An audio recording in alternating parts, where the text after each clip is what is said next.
Why would Martin Scorsese, yes, that Martin Scorsese, allegedly whisper into a secure FBI line? You don't know what this could unravel. What secret was so devastating, so buried in the velvet folds of Hollywood history, that it led to bloodshed in a $13.5 million Brentwood mansion? What could possibly connect the legendary director of Goodfellas, Taxi Driver, and The Irishman to a double homicide, a terrified daughter, and a son who claims he was paid to kill? And why, of all places? Did CNN leak the audio? The truth is stranger than fiction, especially in Hollywood.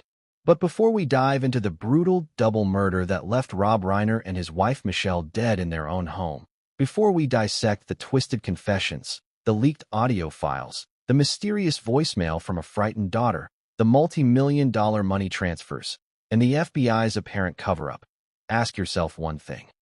Before we continue, please hit the like button, subscribe to the channel, and turn on the notification bell for updates.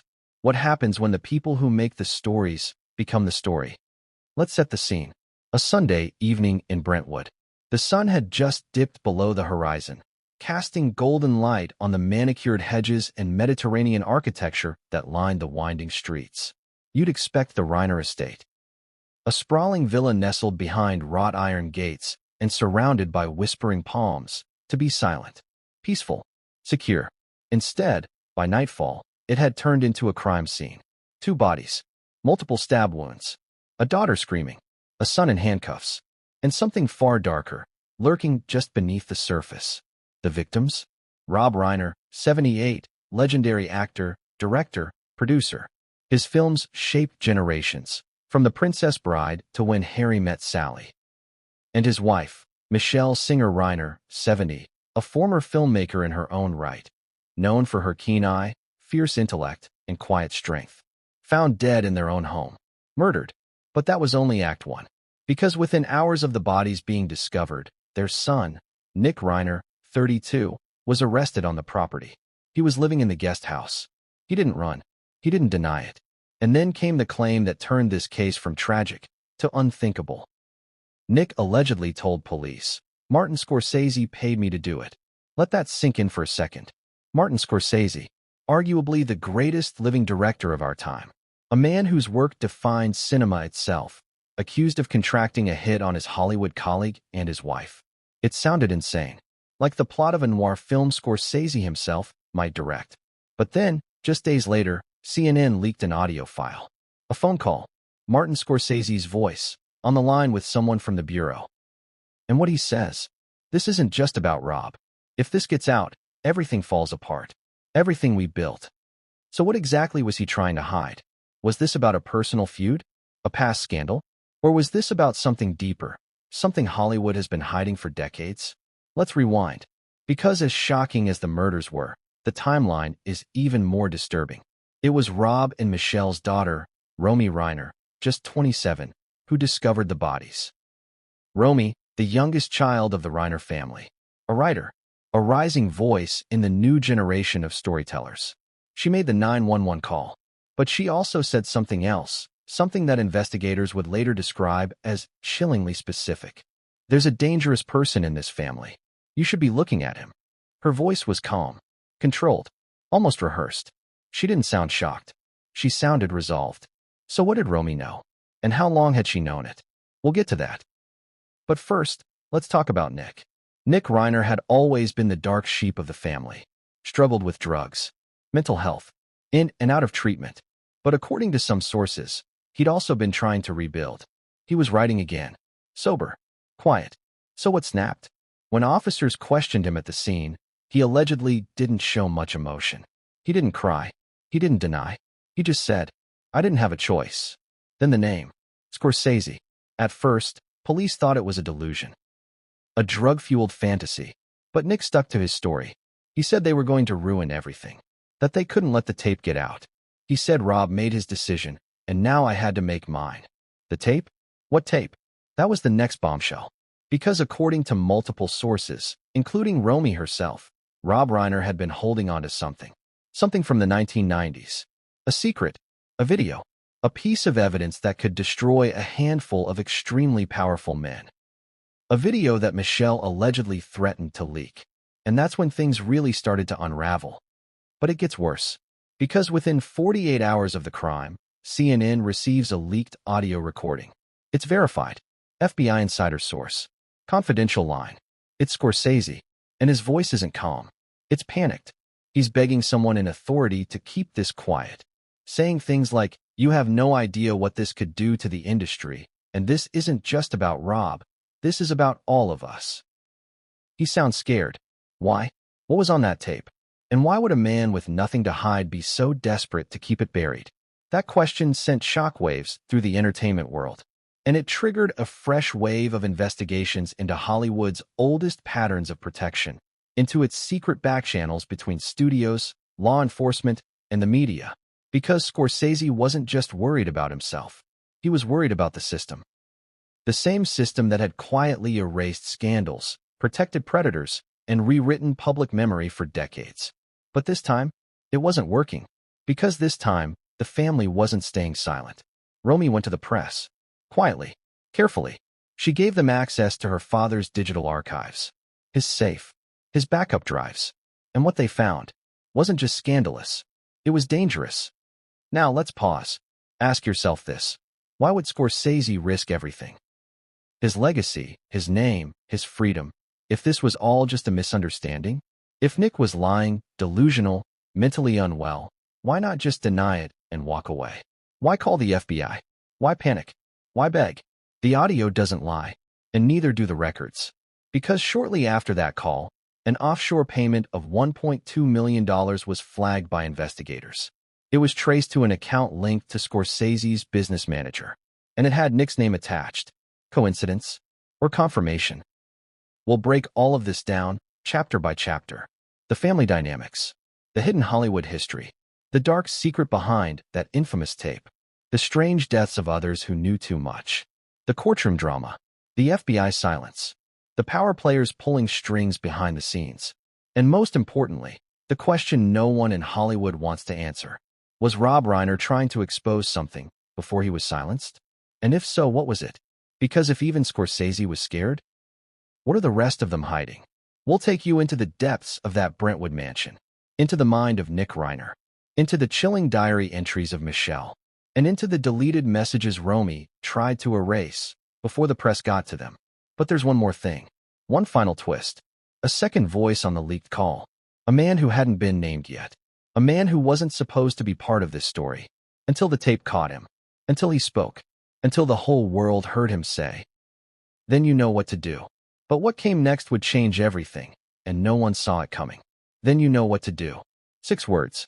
6 chilling, calculated words, captured forever on that leaked audio file. Words that cracked open the pristine mask of Hollywood elegance and exposed the rot underneath. Words that would soon drag police deeper into a web of lies, loyalty, and legacy. But rewind just a little. Because before the conspiracy, before the audio, before the names Scorsese and Reiner even collided in headlines, there was the mansion, the murder, and the guest house. Let me take you there. Let me show you what Romy Reiner saw when she opened the front door. It was just after 6:45 p.m. on a quiet Sunday. The Reiner estate was tucked behind high hedges and electronic gates in Brentwood, one of the wealthiest neighborhoods in Los Angeles. A place where every house has a story, but none of them end in blood. Until now. Romy had been trying to reach her mother all afternoon. No answer. No reply to texts. Calls went to voicemail. That wasn't like Michelle. Ever. And Rob? He was supposed to be preparing for an upcoming foundation gala. He promised to send over his speech to Romy that morning. But nothing came. No updates. Just silence. So Romy did what any daughter would do. She drove over. She knew the code to the front gate. She knew the layout of the house. She'd grown up there. But what she didn't expect was the stench. A thick, metallic, suffocating scent that hit her the moment she cracked the front door. She stepped inside, calling out softly, "Mom?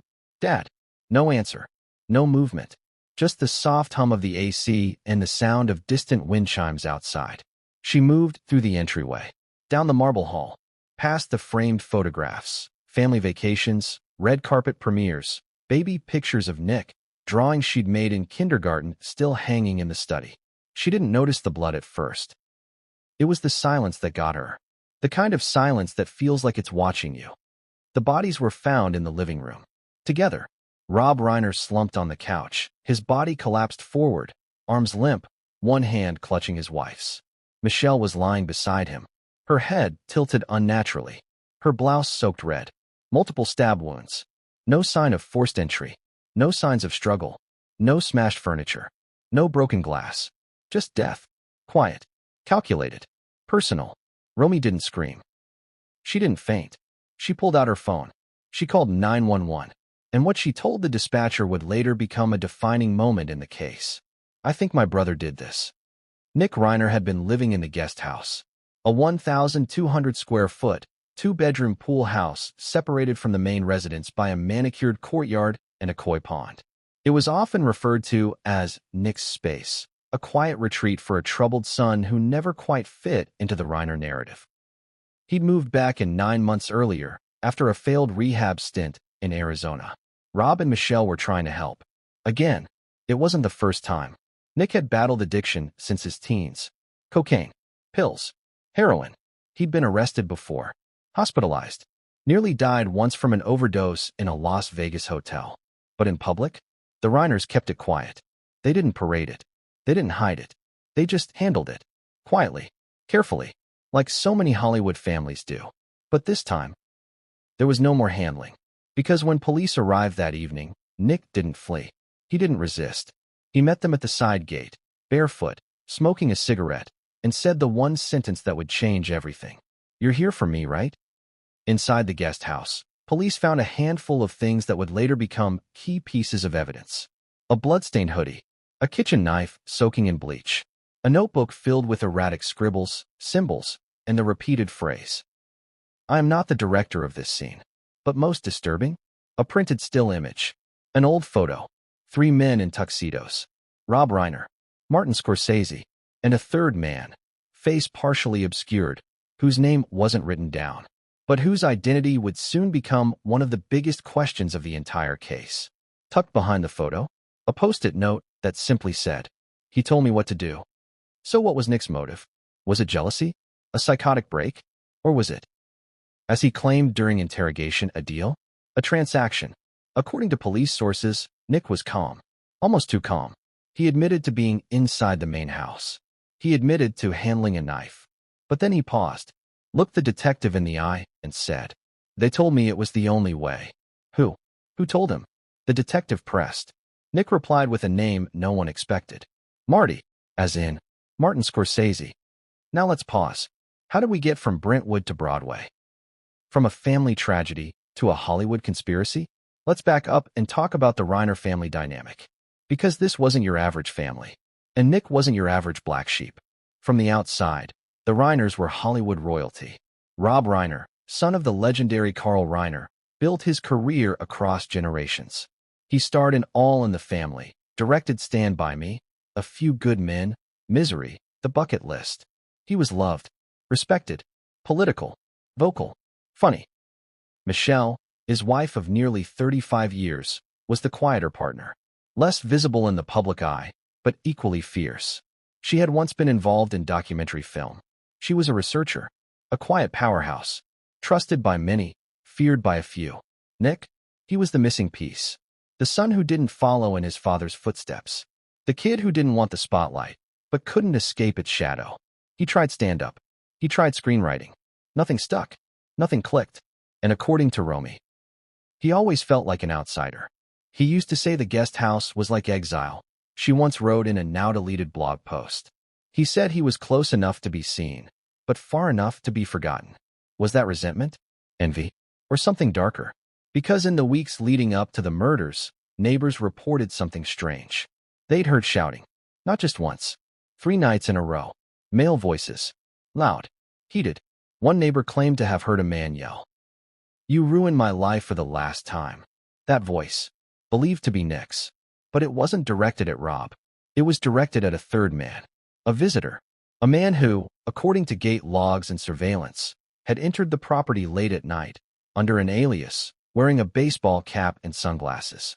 Name listed? Mr. Silver. But the plate? Traced to a vehicle leased by Scorsese's production company. Coincidence? Or confirmation? And that brings us to the most pressing question of all. What was Scorsese doing at the Reiner estate, days before the murders? What business did he have with Rob? And why was Nick claiming he was paid to carry out the killings? Because let's be clear, Nick didn't just name-drop Scorsese as a scapegoat. He was specific. He told police that Scorsese warned them. It's coming. If he leaks it, we're all finished. What did he mean by it? And why would he, of all people, get involved in a personal Reiner family matter? Unless it wasn't personal. Unless it was something bigger. A tape? A threat? An old secret buried beneath decades of Hollywood glitter and gold? And here's the kicker. The day before the murder, Michelle reportedly made a phone call to a legal advisor. The call was logged. The message transcribed. She said, "If anything happens to us, it's not random. You know who to start with. Start with Marty." And just like that, the pieces start connecting. The blood on the floor. The whispers in the walls. The guest house that wasn't just a home for Nick, but a vault. A place where memories were kept, where secrets were stored, and maybe, where silence was bought. But what came next would drag Martin Scorsese out of his director's chair and into a courtroom, and no one saw it coming. What if the person you feared most lived just down the garden path? What if the killer didn't break in, but grew up in that house? What if the man police found calmly waiting barefoot in the driveway wasn't just a son, but a scapegoat? Or worse, a weapon? That's the question investigators wrestled with when they sat across from Nick Reiner, face to face, in a dimly lit interrogation room, just hours after the brutal double homicide of his parents. And what they saw wasn't a raving lunatic. Wasn't a remorseful son. It was something colder, calculated, almost rehearsed. Let's talk about Nick. Because understanding who Nick Reiner was, and why he was the one holding the knife, means peeling back layers of silence, shame, and generational dysfunction. And in a town like Hollywood, that kind of truth doesn't come cheap. Nick was born into a legacy. His father was Rob Reiner, Hollywood royalty. His grandfather was Carl Reiner, comedy royalty. Nick was expected to be someone. A writer. An actor. A director. Anything but ordinary. But ordinary is what Nick always was. And in a family where spotlights are currency, that made him invisible. Even in childhood, classmates said Nick struggled to find his place. He was awkward, smart, but unfocused. He never quite fit into the polished family image his parents projected in interviews. He didn't go to premieres. He didn't smile in photos. He didn't belong. And from the age of 14, he began to rebel. Alcohol, pills, arrests for possession, stints in juvenile rehab. While Romy blossomed, gaining praise for her wit and artistic flair, Nick unraveled. And yet, through it all, Rob and Michelle kept trying. They paid for top-tier therapists, enrolled him in elite rehab centers, bought him a Tesla to motivate him, gave him the guest house after a particularly bad relapse. But was that guest house a gift? Or a cage? According to Romy's later statements, Nick often described the guest house as the coffin.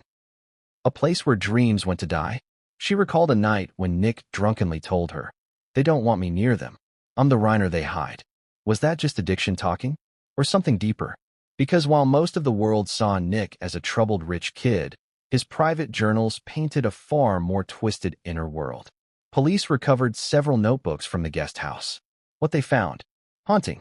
One journal, titled Final Cut, was filled with strange sketches and scrawled dialogue. Pages and pages of mock film scripts, except every scene ended with violence. Knives. Betrayal. Lies. In one entry, dated just 2 weeks before the murders, Nick wrote, "I was born into a script I didn't write. They cast me as the villain, but I'm the one who sees the truth." And underneath, a single name, Marty. So how did Nick even know Martin Scorsese? That's where things get murky. Hollywood insiders claim Rob and Scorsese had a falling out years ago. Something about a documentary pitch gone wrong. Something about a secret they disagreed on keeping. But Nick? According to a rehab counselor in Malibu, he and Scorsese's nephew had spent time in the same facility. It was there, the counselor said, that Nick started talking about something big, something his father was covering up, something connected to Scorsese. At first, everyone thought it was drug-induced delusion.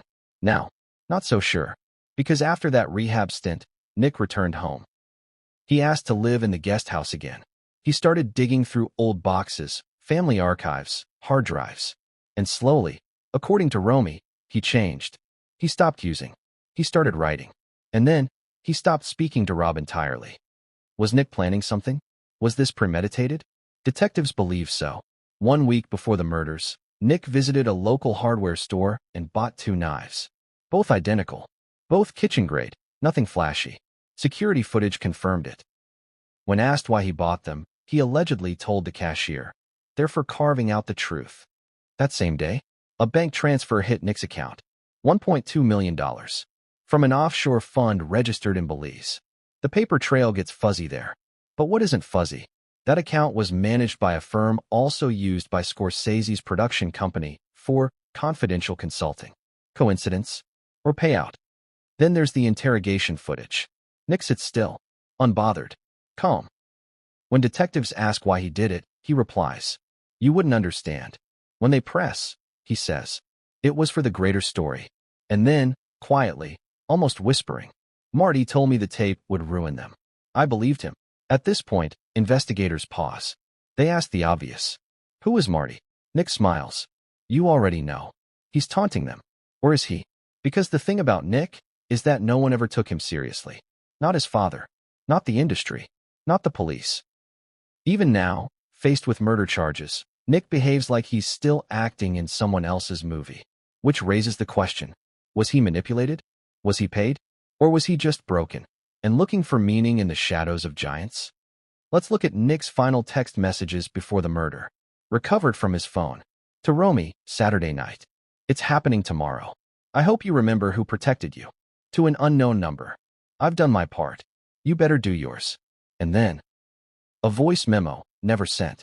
Nick speaking into the phone. They made me a monster. But the monster tells the truth. He promised I'd be remembered. And for once, I believed him. He ends the recording with a quote from Taxi Driver. Someday a real rain will come and wash all this scum off the streets. Was this admiration for Scorsese? Or a threat? But here's where it gets even more disturbing. According to a statement from the DA's office, Nick had previously confessed to a priest, months earlier, that he wanted to make his father pay. The priest, bound by confidentiality, had said nothing. But now, he's coming forward. And what he describes is bone-chilling. Nick believed his family had lied about something terrible. He claimed his mother wanted to go public. He said there was a tape. And he said a powerful man from his father's past told him to make a choice. Loyalty or exposure. He said he chose loyalty. So let's recap. Nick Reiner, long dismissed as unstable, suddenly becomes central to a crime that shakes the foundations of Hollywood. He claims Martin Scorsese paid him. He says his father had a tape that could destroy reputations. He lives in a guest house filled with cryptic journals, violent imagery, and damning evidence. He receives a suspicious bank transfer just before the murders. And he speaks about the killings not as crimes, but as sacrifices for a larger narrative. Is that the mind of a madman? Or the conscience of a pawn? The prosecutors want the death penalty. They say it was premeditated, cold-blooded, heinous. But Nick's defense team? They're playing a different hand. They claim he was groomed, emotionally manipulated by older, powerful men who fed him paranoia and secrets. That he was raised in the echo chamber of fame and dysfunction.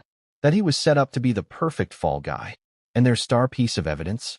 A voicemail, left by Rob Reiner, one day before his death. Nick, I know what you think you found, but you don't understand it. Stay out of it. Please. You're in danger. Danger? From who? From what? We'll get there. But for now, remember this. Nick Reiner didn't run. He didn't hide. He didn't scream innocence. He sat calmly, hands on the table, and said, "This isn't murder. This is direction." But what the court would reveal next was a twist no one, not even Hollywood, could have scripted. How does a name like that end up in a murder interrogation? Not whispered by tabloids, not speculated by bloggers, but spoken calmly, almost reverently, by a man accused of slaughtering his own parents. Think about it. Out of all the names Nick Reiner could have used to deflect blame, to confuse police, to buy time, why that one? Why Martin Scorsese? And why did the room go silent the moment he said it? The interrogation video begins unremarkably. A beige room, a metal table. Two detectives who've seen everything Los Angeles has to offer. Violence doesn't shock them. Lies don't faze them. Rich families imploding? That's practically routine. But then Nick leans back in his chair, crosses his arms, and says it. Marty told me what to do. The younger detective laughs at first. A sharp exhale. He assumes Nick is mocking them, playing games. He says something like, "Yeah, okay. Who else was involved? Spielberg? The Pope?" Nick doesn't smile. He doesn't blink. He just says, "You can joke now. You won't be joking later." That's when the older detective shifts in his seat. Because there's something in Nick's tone that doesn't sound like delusion. It sounds certain. They ask Nick to clarify. Slowly, carefully. Who is Marty? Nick sighs, like he's disappointed they even need to ask. "You know who he is. The director. My dad's friend. The one who called the FBI before you got here." The detectives exchange a look. Because they do know something strange already happened. Roughly 30 minutes before patrol units arrived at the Reiner estate, an unusual call came into a secure federal line. The caller requested immediate intervention in a sensitive Hollywood matter involving potential evidence exposure. The caller identified himself as Martin. Last name withheld. But the voice? Recognizable. And now, here was Nick, confirming it. At first, law enforcement treats it as a coincidence. A mentally unstable man latching onto a famous name. That happens. But then Nick starts describing details he shouldn't know. He describes a meeting at the Reiner house 3 nights before the murders. He describes a man wearing a Dodgers cap, sunglasses at night, speaking softly but forcefully. He describes exact phrases. He said my dad had crossed a line. He said Michelle was reckless. He said if that tape came out, it wouldn't just hurt them. It would collapse careers, legacies, families. And then Nick says something that changes the entire trajectory of the investigation. He said the FBI would help clean it up, but only if there wasn't anything left to clean. Let that sink in. Nick wasn't claiming Scorsese ordered a killing out of anger. He was claiming it was strategic, preventative, like destroying a hard drive before it's plugged in. So what was so dangerous it justified that level of panic? And why was Scorsese, one of the most protected figures in entertainment, willing to even be associated with such a risk? Investigators begin pulling phone records. At first glance, nothing jumps out. No direct calls between Nick and Scorsese. But then they find something stranger. Burner phones. Multiple prepaid devices purchased in cash, registered under fake names. One of them pings a cell tower less than a mile from the Reiner estate, 3 nights before the murder. Another pings near a hotel in Beverly Hills registered under a pseudonym. And the voice on the voicemail recovered from that phone matches the CNN audio. Same cadence. Same gravelly tone, same pauses, the same voice that would later be heard saying, "This cannot come out." Now here's where the contradictions start piling up. Publicly, Scorsese's representatives issue a brief statement. They call the allegations absurd, offensive, and the ravings of a deeply disturbed individual. They insist Scorsese had not seen Rob Reiner in over a year. They say he had no knowledge of any tape. They say he was heartbroken by the tragedy. And yet, private flight logs show his jet landing in Santa Monica 4 days before the murders. Hotel records place a guest matching his description less than 10 minutes from the Reiner estate. And gate logs? They show an entry under the alias Mr. Silver on the night Nick claimed the meeting took place. So which version is real? The public denial? Or the private movements? This is where things get uncomfortable. Because the moment Scorsese's name surfaces, something changes in the investigation. Evidence requests slow down. Search warrants get delayed. Certain subpoenas are suddenly under review. A junior agent involved in the case later describes it as like hitting an invisible wall. Every time they push toward Hollywood power, the resistance thickens. One agent reportedly says, "It felt like we weren't supposed to look there. Not ordered. Not threatened. Just discouraged." And that's when the CNN leak happens. The audio drops like a bomb. Not leaked by a rival studio. Not by a disgruntled employee. But by someone inside. Someone who wanted the public to hear the fear in Scorsese's voice. Not anger. Not arrogance. Fear. In the clip, he doesn't sound like a mastermind.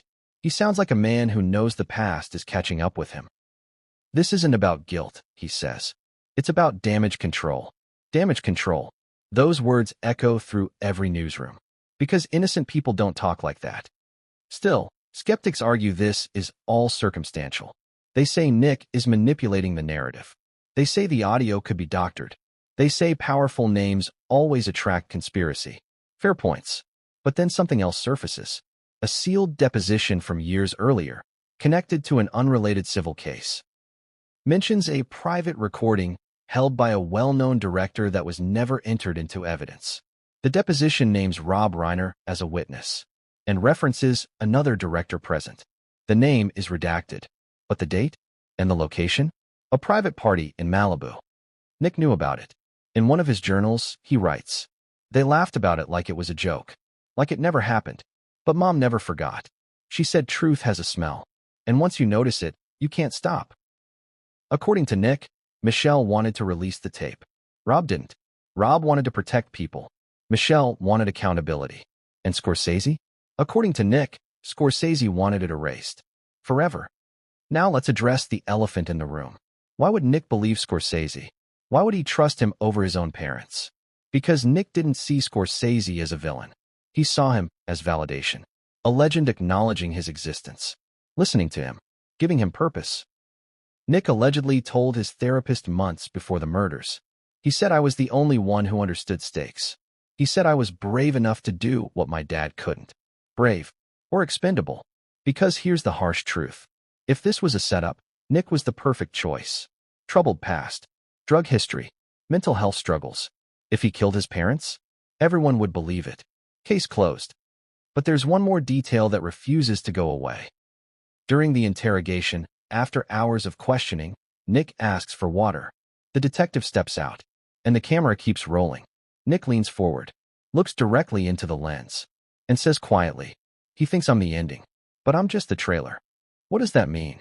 Is Nick suggesting there's more to come? More names? More revelations?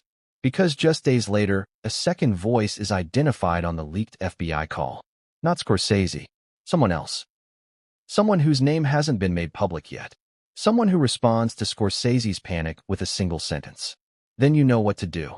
And when investigators finally realize who that voice belongs to, they understand something terrifying. This was never about one family. It was about protecting a system. And the system was willing to sacrifice anyone who got in the way. But what came next would shift suspicion away from Nick and straight toward the people he accused. It started with static, then a cough, then the unmistakable voice of a man whose words had shaped generations of moviegoers. But now, in this context, that voice wasn't inspiring. It was trembling. "Listen, you have no idea what this could unravel." 7 seconds in, and Martin Scorsese was already pleading. Not directing. Not negotiating. Begging. This was the audio clip CNN leaked in what would become one of the most consequential moments in modern media history. A raw, grainy recording of a confidential phone call between Scorsese and an FBI intermediary. And it was no longer speculation. It was evidence. Real. Audible. Incriminating. But what exactly was in it? What wasn't? And why did Scorsese sound less like a criminal mastermind and more like a man cornered by his own past? Let's rewind to the leak itself, because how it got out is just as important as what's in it. The call was recorded the night before Rob and Michelle Reiner were found dead. Its existence was known to exactly 5 people. One of them didn't stay loyal. According to inside sources, an FBI technician with access to encrypted call logs flagged the conversation as anomalous, not because of its content at first, but because of who it was coming from. The call came through a back-channel line used exclusively for high-level cultural risk containment inquiries. Code for when celebrity scandals might trigger national security optics or threaten public institutions. Most calls to this line involve threats of foreign extortion, organized crime, or cyber intrusions involving Hollywood talent. This was something else entirely. CNN reportedly received the audio on an unmarked USB drive delivered by courier. No note, no name, no fingerprints, just a single word scrawled on the label in permanent marker. Trailer. That was the first clue. Because it hinted at what Nick Reiner had said during his interrogation. "He thinks I'm the ending, but I'm just the trailer." Was this leak orchestrated by Nick? Or by someone else entirely? Now let's talk about what's on the audio. The full clip is just under 7 minutes long. It begins with Scorsese identifying himself by only his first name. It's Marty. The voice on the other end is redacted in the public version, but agents later confirm it was a bureau contact out of D.C. Someone used to dealing with celebrity containment. At first, the call seems vague. Scorsese talks about a situation brewing in Los Angeles, about two people considering doing something reckless. The FBI rep asks if this is about a leak. Scorsese says yes, but then he goes further. This isn't just about personal stuff. This could drag up names. Old names. Stuff we buried years ago. Rob was part of it. Michelle too. They were supposed to know the deal. He's agitated. Distracted. He repeats one phrase 5 times in the span of 90 seconds. The tape. He never says what's on it. Never says who's in it. But he does say this. If it surfaces, the whole house of cards falls. The most haunting part of the call, what Scorsese says next. There's a long pause. You can hear him breathing hard, pacing maybe.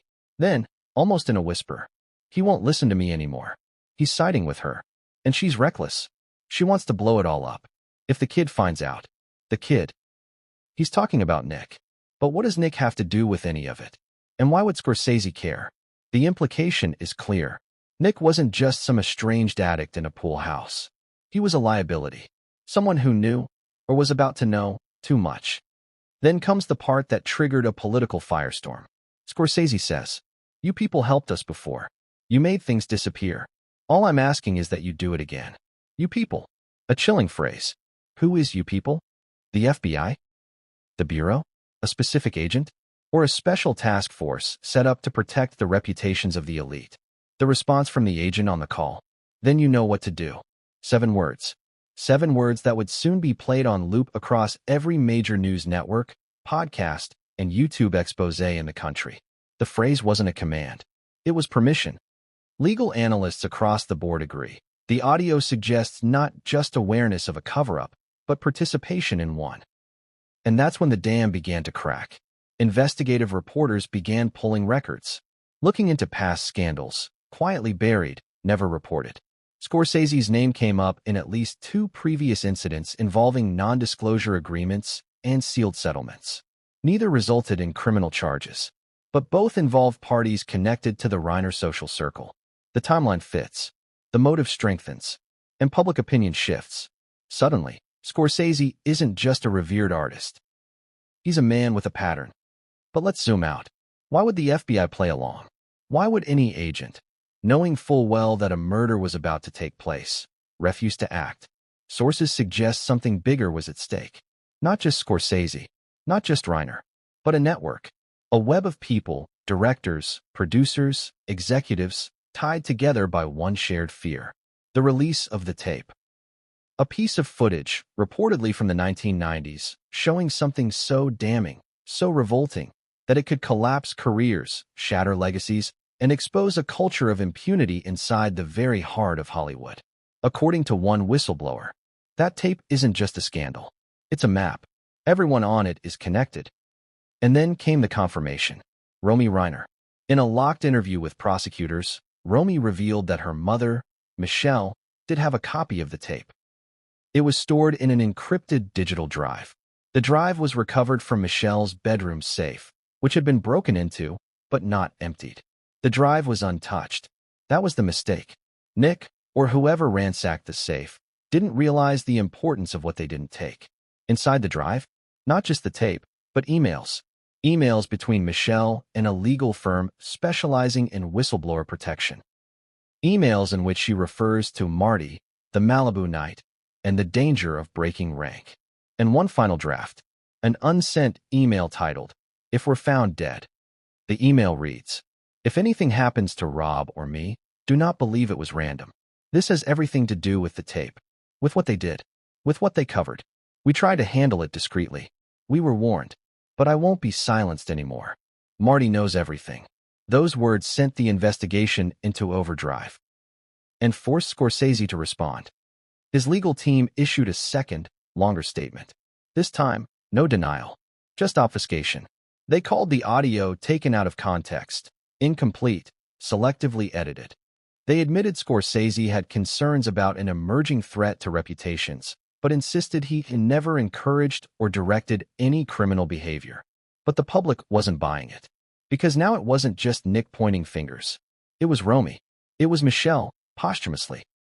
And it was Scorsese himself, his voice, trembling on tape, asking the FBI to bury something, anything, everything.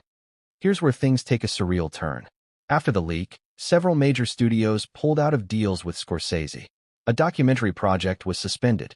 Actors began issuing vague statements about accountability. And a small but vocal group of industry insiders began whispering a phrase no one wanted to hear out loud. The Scorsese Circle. Not a cult, not a club, but a quiet network of men with secrets. Men who built Hollywood, and who might, just might, burn it to the ground to keep their sins from seeing daylight. Meanwhile, Nick sits in jail. Silent now. No more interviews. No more quotes.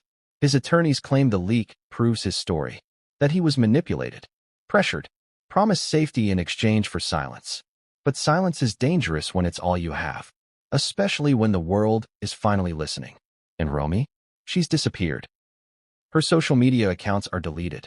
Her phone, disconnected. Sources say she's entered witness protection or some version of it, because now, she's the last known person with access to the unedited tape. And she might be the next target. Because if what's on that drive ever gets out, the truth won't just destroy a family. It'll detonate an industry. But what comes next will make the audio leak look like a teaser trailer. What happens when the last person who knows the truth vanishes? No press conference. No goodbye post. No book deal. Just silence. And then, months later, without warning, she speaks. Not through TMZ. Not through a lawyer. But through a storyboard posted on a hidden subdomain of a screenwriting portfolio site. A storyboard titled, The Last Frame. Who posted it? Romy Reiner, the daughter of the victims, the sister of the accused, and perhaps the only person left who knows exactly what the tape contains. This wasn't an article. It wasn't an interview. It was something far more cinematic and far more dangerous.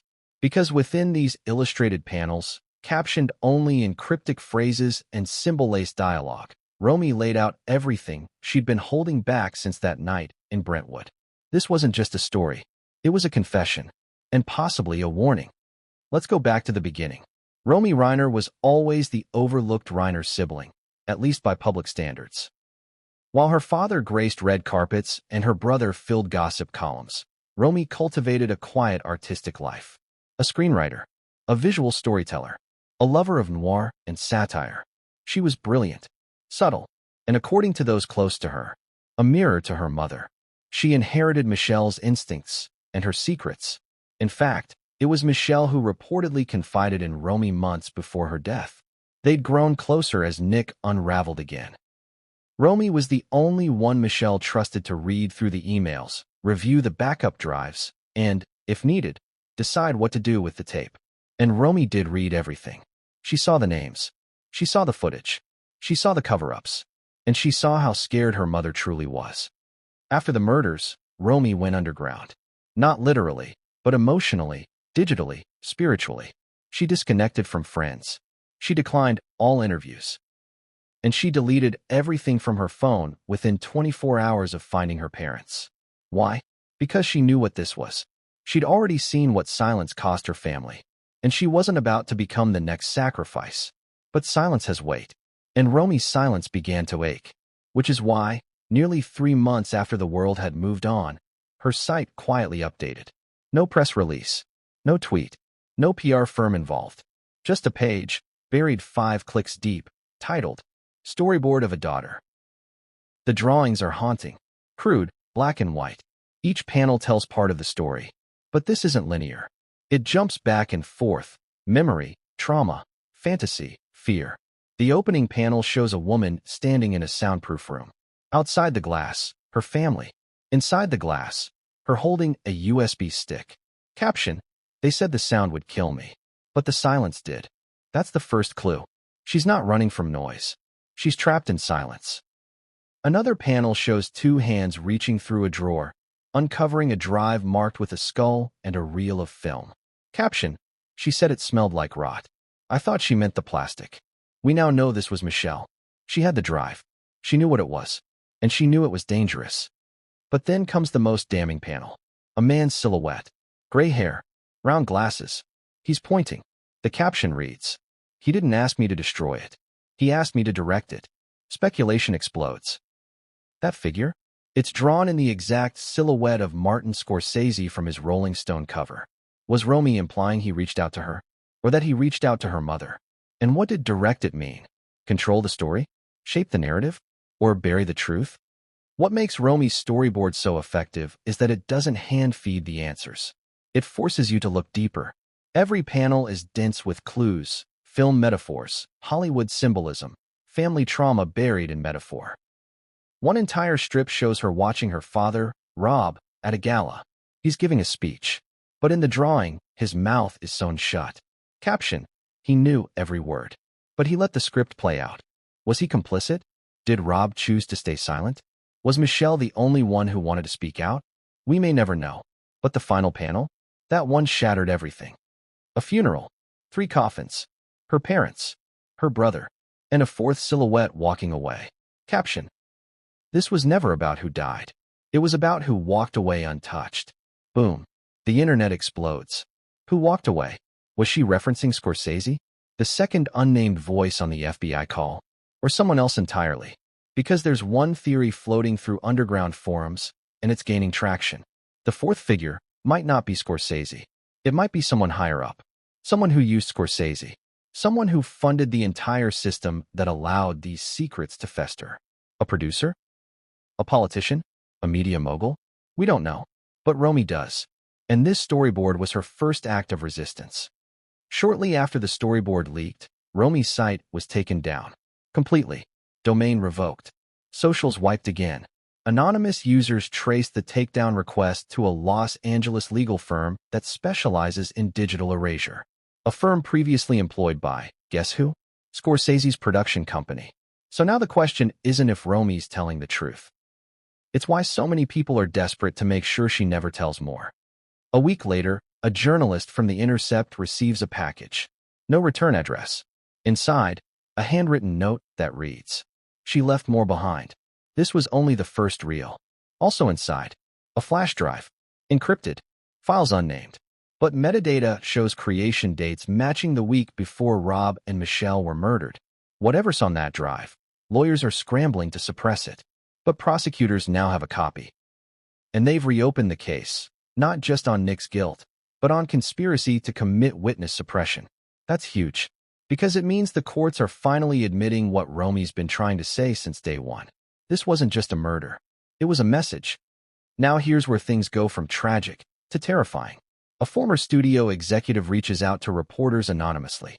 He claims he was warned not to help the Reiners, that there was a list of people, of names, of others who'd seen the tape.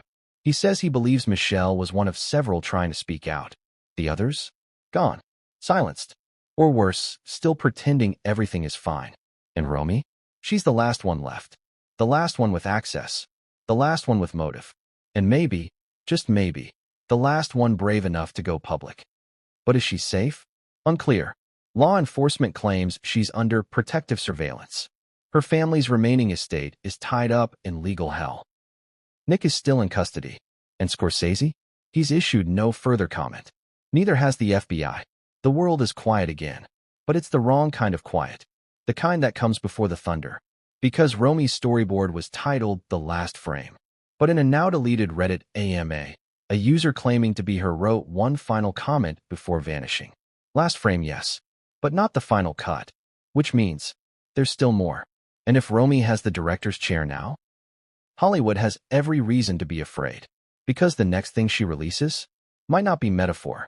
It might be the real tape. And when that drops, the curtain won't just fall. It'll burn. They made a pact. Not in blood. Not in writing. But in silence. A wordless agreement forged in the marble halls of Bel Air mansions and whispered behind the velvet curtains of private screening rooms. A pact made decades ago, when power was measured not in Oscars, but in secrets. And now, that pact is falling apart, one name at a time. To understand what really happened to Rob and Michelle Reiner, and why Martin Scorsese allegedly panicked enough to involve the FBI, you need to go back. Way back. Before the murder. Before the tape. Before the Reiners were targets. To the beginning. To the moment that Hollywood quietly sealed its own fate. The early 1990s. The Dream Factory was booming. Independent cinema was breaking into the mainstream. Studios were consolidating. Scorsese was in his renaissance. Rob Reiner was at the top of his game. But behind the scenes, something else was brewing. A group of men, powerful men, were meeting. Informally, socially, but always strategically. And slowly, they formed what industry insiders now refer to as the Hollywood Pact. So what was the pact?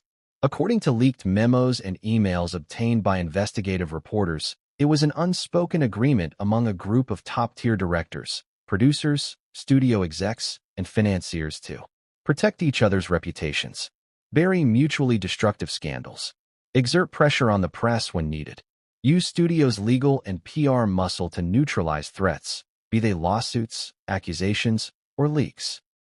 Think of it as a self-contained crisis management alliance. No formal meetings, no contracts, just favors, silence, loyalty, and the names attached? Startling. Scorsese, Reiner, two other now-deceased studio legends. A major streaming platform CEO, a political figure later appointed to a federal post, all connected by a shared interest. Don't let the truth destroy the brand. But like all pacts, this one had a weak link. Her name? Michelle Singer Reiner, Rob's wife. And, according to multiple sources, the only member of that circle who wasn't fully on board. See, Michelle wasn't just a spouse. She was a documentarian, a journalist at heart. Before marrying Rob, she'd worked on several political exposés. She knew how to dig, how to archive, how to record. And somewhere in the mid-90s, according to a timeline pieced together from journals, emails, and court-sealed depositions, Michelle discovered something. A scandal, a party, a tape. The event in question? A private industry retreat in 1994 held at a Malibu cliffside estate. Only about 30 people attended. No press, no public documentation. But one videographer was allegedly hired to capture B-roll for a possible behind-the-scenes project about industry collaboration. That footage was never released. Because something happened that night. Something dark. We still don't know exactly what. The full tape hasn't been released. But according to Michelle's notes, which she later shared with Romy, it involved coercion, humiliation, and at least one underage guest. Scorsese was allegedly present. So was Reiner. So were others who have since gone silent. And Michelle? She kept a copy that never should have survived. Fast forward a few years. The Reiners continue their public life. But privately, Michelle is wrestling with guilt. She wants the footage exposed. Rob, caught between loyalty and self-preservation, talks her down. Again and again. She agrees to keep it locked up. But then the world starts changing. Harvey Weinstein. #MeToo. Studio collapses. Whistleblowers stepping forward. And suddenly, Michelle feels the tide shifting. Maybe the truth can come out.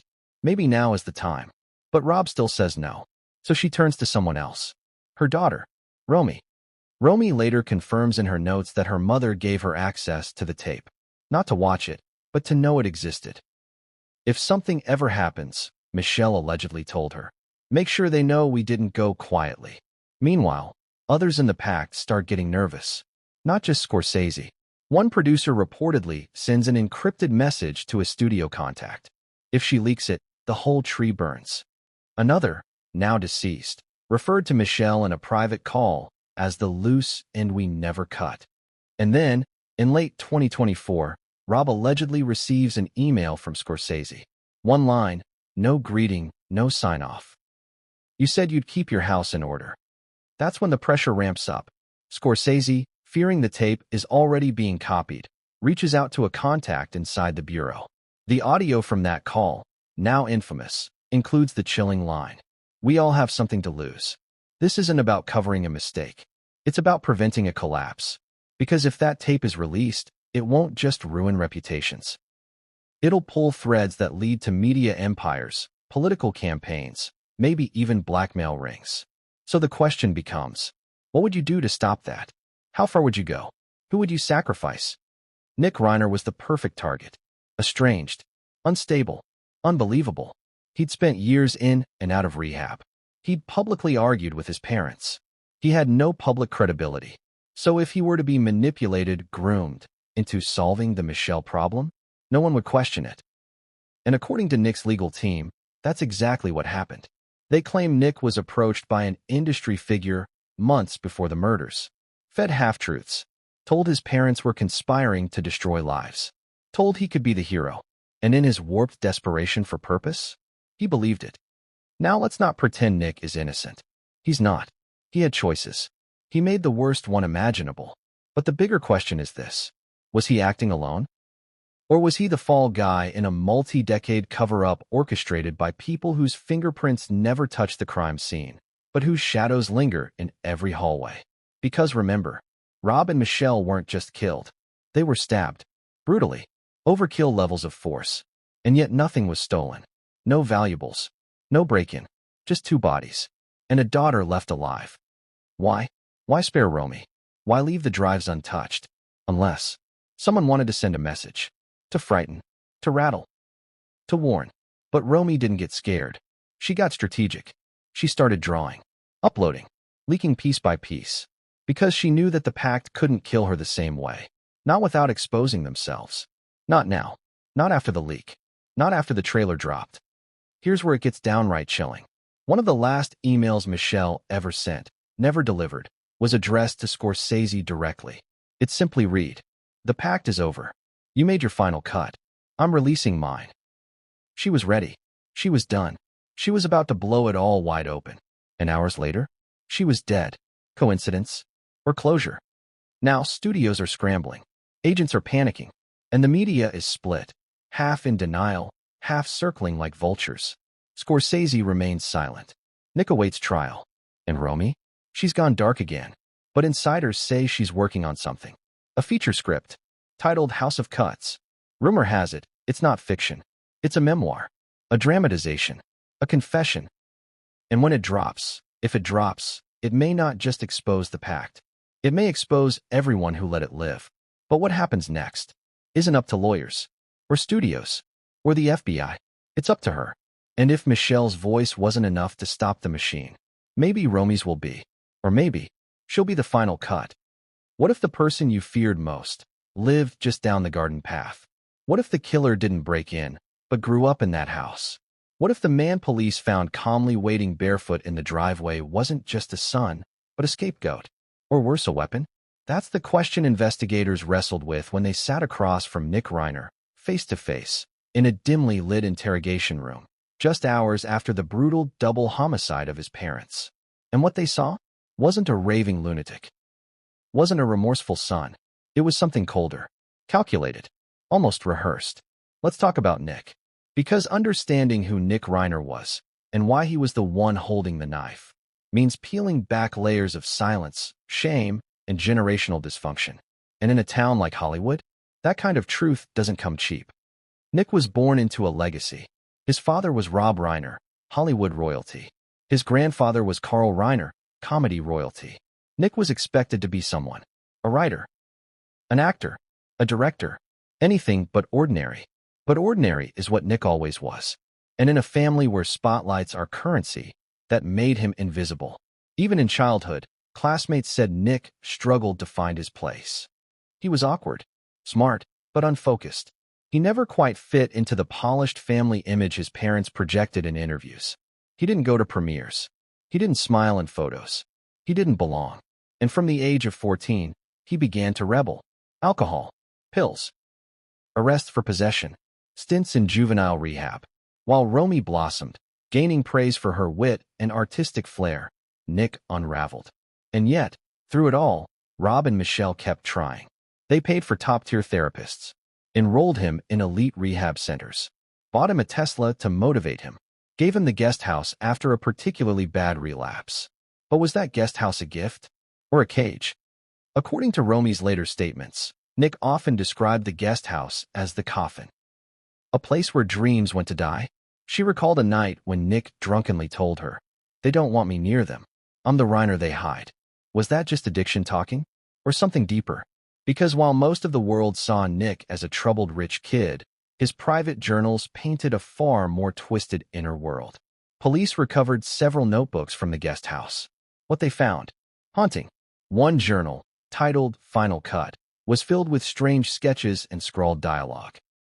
Pages and pages of mock film scripts, except every scene ended with violence. Knives, betrayal, lies. In one entry, dated just 2 weeks before the murders, Nick wrote, "I was born into a script I didn't write. They cast me as the villain, but I'm the one who sees the truth." And underneath, a single name, Marty. So how did Nick even know Martin Scorsese? That's where things get murky. Hollywood insiders claim Rob and Scorsese had a falling out years ago. Something about a documentary pitch gone wrong.